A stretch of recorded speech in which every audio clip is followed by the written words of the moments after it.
El tema que vamos a tratar hoy está relacionado con la cultura latina. Roma, más allá de sus fronteras, es el punto de partida de una conversación entre expertos en filología clásica.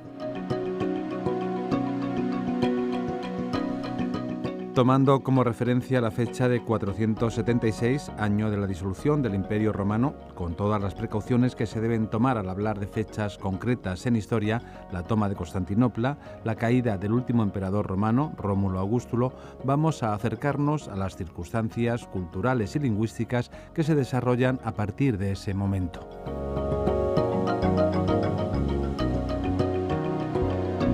El mismo Horacio decía que Roma se destruye por su propio peso, un imperio que declina pero que mantiene influencias políticas, culturales, lingüísticas, de organización en otras sociedades que forman Europa.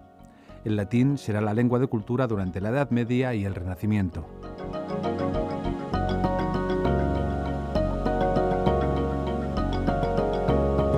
Para hablar de la influencia de la cultura latina de Roma, más allá de sus fronteras, contamos con la participación de Carmen Teresa Pavón de Acuña, profesora titular de Filología Clásica en la UNED.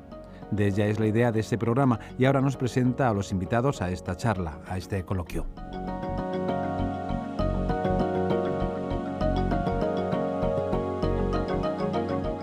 En esta sesión radiofónica van a participar la doctora Moya del Baño, catedrática de Filología Latina de la Universidad de Murcia. ¿Qué tal, Paquita? Hola, buenos días, muy bien, muy contenta. Paquita, aparte de una gran amiga, una extraordinaria profesora e investigadora que últimamente, hace ya años, está estudiando la relación de Quevedo con los clásicos y también anteriormente lo ha hecho sobre otros autores como Lope de Vega, en lo cual pues hemos participado con ella y en fin, estos estudios son muy interesantes como vamos a ver después. También nos acompaña el profesor Martínez Pastor, que ha participado en otras ocasiones y siempre ha hecho notables aportaciones a los temas que tratamos. Muchas gracias, Marcelo, por acompañarnos una vez más. De nada, Carmen Tere, muchas gracias. Vamos a tratar hoy algunos aspectos interesantes, no muy conocidos, que muestran una vez más cómo la cultura romana permaneció, aún después de la desmembración del Imperio Romano, muy vigente, muy influyente y muy interesante. Hoy día hay varias clasificaciones en lo que se refiere a las distintas etapas de la antigüedad, especialmente en relación con el final del imperio, con esa desmembración, y también respecto a las causas de este. De una manera general, se puede decir que además del motivo señalado tradicionalmente como más importante, que es la invasión de tribus, sobre todo germanas, procedentes del norte, había otras características que propiciaron el fin de Roma. Fueron asuntos de tipo interno, como la tendencia general a abandonar el campo en manos de terratenientes, el hecho de lo que podríamos llamar la desilusión, el abandono de los temas políticos, también el que los grandes capitales, que podríamos nombrar con términos modernos, se marcharan de Roma, especialmente a las villas que tenían en distintos puntos del imperio. Y también, otra cosa curiosa, el abandono de las minas, que también eran relativamente abundantes, ¿no?, en toda aquella gran extensión. Son hechos estos que se puede decir que contribuyeron a la desaparición del Imperio Romano, pero sobre todo también una gran desilusión. No sé si vosotros queréis decir algún detalle más dentro de esta breve introducción. Yo pienso que sí, ¿no, Marcelo? Que sí, interiormente... voy a hablar en cierto modo, o sea, voy a recordar la situación en que estuvo el Imperio Romano de igualdad, quiero decir, de igualdad de lengua, de cultura, hasta cierto punto de religión, aunque eso fue variando con el tiempo. Sí. Pues muy bien, pues entonces... Sí. Y que comenzó, ¿no? Yo creo y pienso que es verdad que ya se tenía esa conciencia. Acordaos de Horacio, aquello que Roma se destruye por su mismo peso, ella misma. Uh-huh. Ese peso que además llevaba, y luego ya nuestro Quevedo va a insistir en ello, llevaba pues un enriquecimiento excesivo. Y por tanto una falta de esa paupertas, de esa pobreza que hacía como decía también Juvenal, a las mujeres decentes y el imperio grande. Ajá. Entonces la pobreza, esa pobreza También. que no es penuria, o sea, hay un enriquecimiento terrible y esa falta de valores, esa grandeza demasiada también empezó ya a hacerle ir cayendo antes de que llegasen los bárbaros. Y es lo mismo que ocurre luego. Bien, sí, claro, son distintos factores, nunca hay uno solo, ¿no? Claro. Pero el hecho es que, bueno, como fecha bastante concreta, se suele decir que es el año 476, no cae en un año concreto, ¿no? Sí es distinto, por ejemplo, la caída de Constantinopla, etcétera, ¿no? Cuando la tomaron la basílica, la gran Santa Sofía en los turcos. Pero aquí es un año que se dice aproximadamente que es cuando cae Rómulo Augustulo, el último emperador romano de Occidente, por el cabecilla Odoacro, ¿no? Pues bien, con estos datos iniciamos entonces ya vuestras exposiciones. Marcelo, decías que ibas a hablar sobre la influencia, ¿no? la permanencia, digamos, de Roma, pero concretamente creo que habías dicho que ibas a hablar de lo que es la formación de Europa, ¿no? Basada En efecto. Dinos, sí. En efecto, voy a hablar de lo que se llama la Reforma Carolingia, que a veces se llama también el Renacimiento, una palabra discutida, pues sencillamente porque hay un renacimiento por excelencia y entonces unos consideran acertado aplicar el término a estos otros renacimientos parciales y otros creen que mejor no, pero esa es una cuestión completamente secundaria de expresión. Voy a recordar, como decía antes, esa situación de unidad. Y quiero fijarme, y decirlo desde ahora, que voy a atender sobre todo al aspecto lingüístico y cultural. Una unidad de cultura y de lengua desde Constantinopla, podemos decir, hasta Finisterre. Esa situación sabemos que cambió, y cambió por lo que puede llamarse en cierto modo decadencia. Solo en cierto modo, pero es el desaparecer de algo que existía, que va sucediendo poco a poco. El ocaso, podemos decir que comenzó bastante pronto con el traslado por Constantino de la capital de Roma a Constantinopla. Antes, en el Imperio Romano, el latín se había extendido, incluso como lengua hablada, no desplazando, por supuesto, al griego ni a otras lenguas del todo, pero sí era entendido por casi todos los súbditos del imperio. Sí, sería un paralelo un poco a lo que es hoy el inglés, o ha sido, claro. ¿no? Algo así, un dominio, una extensión, sí, ¿no? Más pero unido a la unidad política. Claro. ¿Sí? Claro, o sea, claro. No era solo lingüístico Claro. y cultural, sino que esto se apoyaba precisamente en la unidad política. Entonces, este traslado fue disminuyendo el uso del latín, de manera que hacia el siglo VI ya, incluso en la corte, se entendía poco el latín. Naturalmente, había quien lo entendía, y se conservaban algunos nombres propios de la administración, etc. Pero no era lo que había sido antes de que la capital estuviera en Constantinopla, sencillamente porque disminuyó muchísimo el influjo de Roma.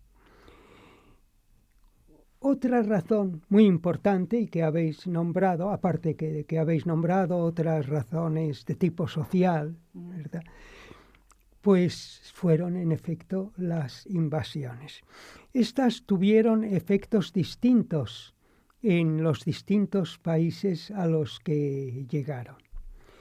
O sea que después de la desaparición o casi desaparición del latín en la parte oriental de Europa, incluso en aquellos que, procediendo de otras lenguas, habían entrado, en cierto modo, me refiero a los pueblos invasores, habían entrado en territorios del Imperio Romano, pues las invasiones lo que hicieron en todas partes fue cortar las comunicaciones, o sea, dificultarlas, con lo cual se fue produciendo el aislamiento de las distintas regiones, pero con una evolución que luego fue distinta en cada sitio, primero por el aislamiento y luego por las circunstancias propias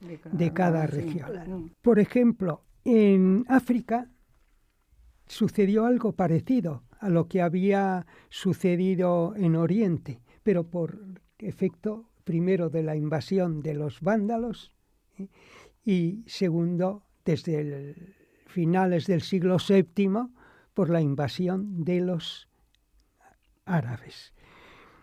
O sea, que se perdieron estas regiones y quedaron como formantes de la Romania, sobre todo Italia, Galia e Hispania. Pero aquí fue distinto en cada uno de los sitios. En Galia se recibió el golpe mayor, podemos decir. El efecto de las invasiones en Galia, pues terminó pronto con las escuelas públicas, por supuesto, y claro, continuó... Y esto era también por la situación geográfica, claro, también. Claro, de Galia, antes. Claro, sí. Al llegar antes pero España geográficamente estaba incluso más alejada que Galia del centro del latín, que era Italia. Ah, bueno, pero también más alejada de las invasiones que venían del norte, claro. No, porque las invasiones para Galia e Hispania coincidieron de parte de los francos a comienzos del siglo V. Entraron los francos en Francia y los visigodos como ejército romano, porque así entraron, también a principios del mismo siglo. O sea que en cuanto al tiempo coincidió más o menos. Pero en Galia lo que sucedió fue que no se encontraron con una cultura tan desarrollada y tan firme y tan asimilada como en Hispania. En Galia el latín había sido completamente asimilado, había tenido sus escritores, los tuvo hasta el siglo VI, con el latín que correspondía a ese tiempo, pero en Hispania había tenido más fuerza.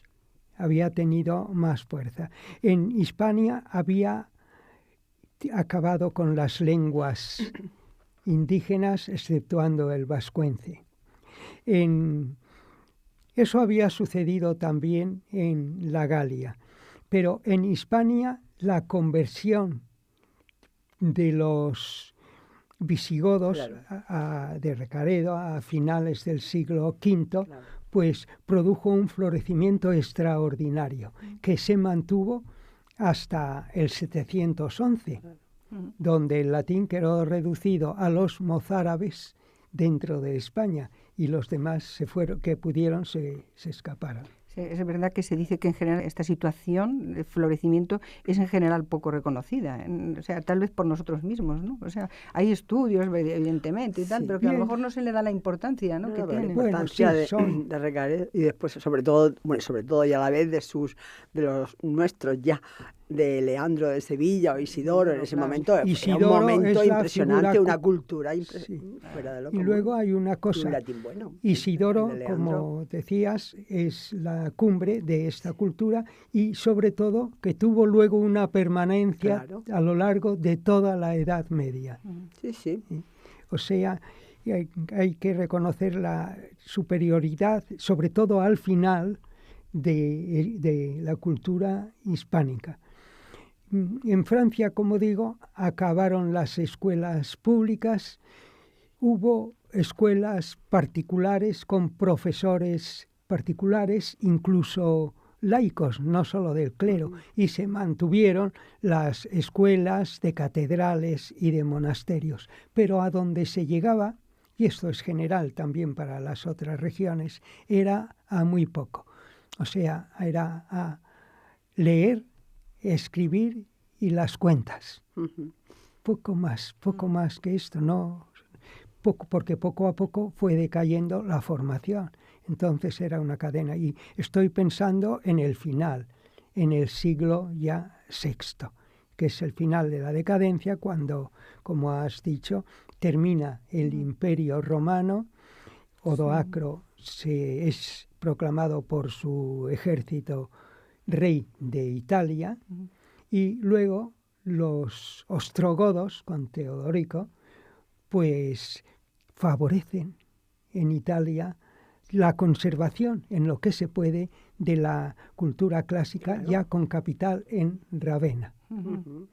Bien, esto es lo que sucede, y ya he dicho a qué se reduce luego esa cultura, como puede verse en las obras que, incluso conservando el latín clásico, la Peregrinatio Egeriae, por ejemplo, o la Historia Francorum de Gregorio de Tours, que ya se encuentran, pues no digo plagadas, pero con abundantes vulgarismos. Claro.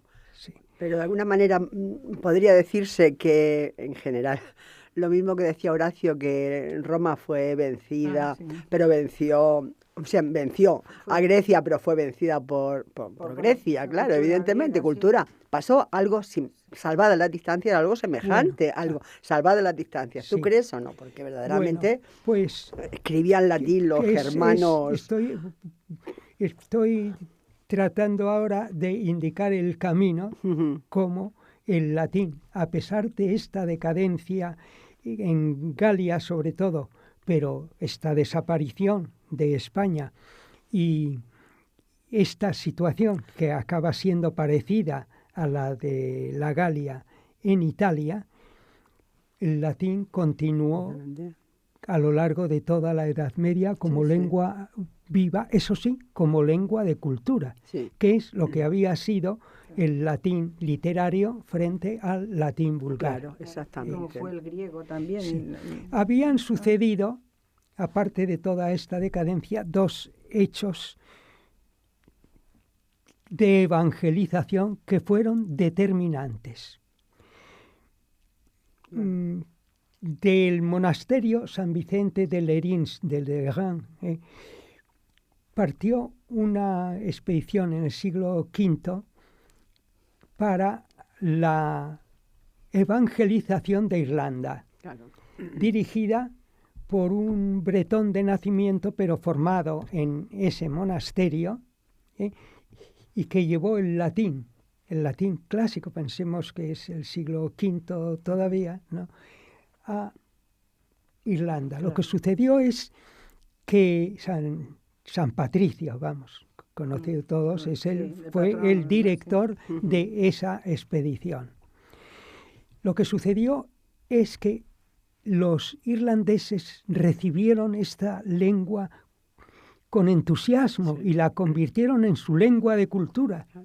Interesante. ¿No? Claro. Y la fomentaron sobre todo en sus monasterios, porque ellos habían extendido la civilización por medio de los monasterios. Y luego los tomaban contacto con la Romania, sobre todo a través de Francia, con lo que llamaban la peregrinatio pro Cristo. Y en esta peregrinatio iban advirtiendo cómo sabían más latín que los latinos. Claro. O sea, que los conocían mejor porque habían empalmado con el latín clásico. Y era el que se enseñaba y además se recibía con entusiasmo en los monasterios, en las escuelas de los monasterios. Pero que se preocupaban también de copiar textos clásicos y pasarlos de monasterio a monasterio. Claro, no solo cristianos... ¿no? Sí, o sea que vivían un poco como lengua de cultura el latín clásico, con toda su riqueza literaria y con el interés por esa literatura. O diríamos que la literatura fue la que despertó el interés por la lengua. Claro. El camino fue en ese sentido, en efecto. Se copiaban. Y algo parecido sucedió poco después, a comienzos del siglo... No, dentro del mismo siglo, con una expedición que salió de Roma, dirigida en este caso por San Agustín, llamado ahora de Canterbury, porque fue arzobispo de Canterbury. Pero con relación a la Inglaterra ocupada ya desde hacía tiempo por los anglosajones. Y los anglosajones recibieron el latín del mismo modo, lo cultivaron del mismo modo de los irlandeses, incluso habían recibido también casi al mismo tiempo la predicación del Evangelio y el latín con ella de los irlandeses, de monjes salidos de los monasterios irlandeses. Pero luego alcanzaron un estatus, diríamos, un estado de cultura latina semejante al de los irlandeses. Y también hacían sus peregrinaciones a Roma, llamando la atención por las penitencias que hacían, etcétera. Sí, pero yo creo que lo importante es eso, que a la vez que hacían eso y se transmitían y se hablaban de un códice del otro, que lo que hicieron fue recibir y defender, como eran cristianos frente a paganos, ¿no? O sea, conservar la literatura, transmitirla y darla a conocer. Sin ellos, hoy no tendríamos filología clásica. Así es. Ni filosofía, Naturalmente. O sea, que es verdad, o sea, que se enamoraron, querían demostrar que sabían tanto más que los anteriores y verdaderamente hicieron una labor que vivimos de ello. O sea, la Roma existe por eso. Así es. Esos monjes, trabajadores. Bien. Y estos hechos previos a la Reforma naturalmente tuvieron sus consecuencias cuando primero Pipino el Breve y luego su hijo Carlomagno, aunque le heredaron sus dos hijos, al año siguiente murió Carlomán, el otro hijo, y quedó solo Carlomagno, que tomó como cosa, diríamos, casi personal el levantar la cultura, sobre todo de la Iglesia. O sea, lo primero que se planteó fue una reforma de la enseñanza y de la cultura y del latín de la Iglesia. Pero, naturalmente, para empezar por ahí, la reforma del reino entero, en estos aspectos de lengua y cultura. Y, en efecto, empezó, y el primer paso que dio, o uno de los decisivos, fue lo que hoy llamaríamos el fichaje de personajes de estos países que le rodeaban y tenían una cultura que reconocían como superior, incluyendo Hispania e Italia. Precisamente los primeros, el primero creo que fue Pedro de Pisa y unos cuantos italianos, acabando por Pablo Diácono. Como si fuera que tuviese un equipo de fútbol. Se traía a los mejores. Luego, sin pagar tanto, sin pagar. Los que por el número y por su actividad destacaron más fueron los irlandeses, los monjes irlandeses, aunque la mano derecha para la reforma del emperador fue Alcuino, un monje anglosajón. Con él también vinieron otros monjes anglosajones. Bien, entonces, ¿qué fue esta reforma? Pues sencillamente empezó muy humilde. Alcuino, por ejemplo, el libro primero que escribió fue de ortografía, sobre la ortografía, porque era una de las lacras con las que tenían que luchar. Y otro continuó con la pronunciación. Él y otros escribieron sobre ello. Y de estas bases, aunque se llegó poco a la producción literaria, a la creación, se escribió poesía, pero sobre todo de tipo gramatical, con excepciones, pero fueron las bases de florecimientos posteriores. Y se puede decir que aquí, o sea, que con esto pues es un resurgir cultural de Europa, en el que España tuvo, como hemos dicho, bastante importancia, ¿no? Sí, en efecto, porque por la crónica de Alfonso III sabemos que los españoles que no pudieron ir a Asturias hombres de cultura, clérigos sobre todo, se fueron al reino de los francos. Y allí se establecieron, sea como obispos, sea como abades, sea con otros cargos. Algunos en el otro instrumento importante con el que empezó Carlomagno, que fue la Escola Palatina, donde actuaban todos o muchos de estos fichajes que luego a lo mejor acababan siendo mandados a una diócesis como obispos. Con esta difusión y con este comienzo, la Reforma tuvo su efecto, un efecto, como digo, que fue humilde, pero muy sólido, muy básico. Claro, de todas maneras, ¿verdad o no?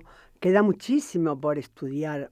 Eso, pensando sobre todo en alumnos, no se lleva mucho esto ahora mismo, pero queda muchísimo por estudiar y por editar de producción escrita en latín en España. En España queda muchísimo frente a otros países que sí. Pues nada, o sea que hay materia, hay materia. Nada, alumnos. Se puedo nombrar el más famoso de todos estos, que fue Teodulfo de Orleans, que procedía probablemente de la zona de los Pirineos. Sí, pues nada, muy bien. Ha sido una lección magistral, como siempre, Marcelo, y como hemos dicho otras veces, un pozo ilimitado de ciencia y cultura. Te agradecemos muchísimo estas palabras y lamentamos que no puedas seguir diciendo las cosas, pero bueno, queda más que satisfecho el programa. Muchas gracias. Hasta otro día.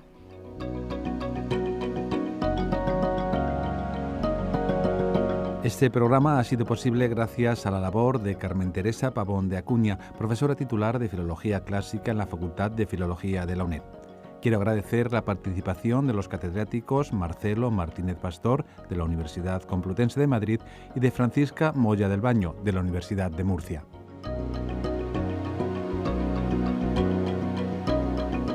Roma, más allá de sus fronteras, la influencia cultural del mundo romano en Europa a través del tiempo, las raíces que marcaron la lengua y las organizaciones que podemos reconocer en muchos aspectos de nuestra sociedad actual.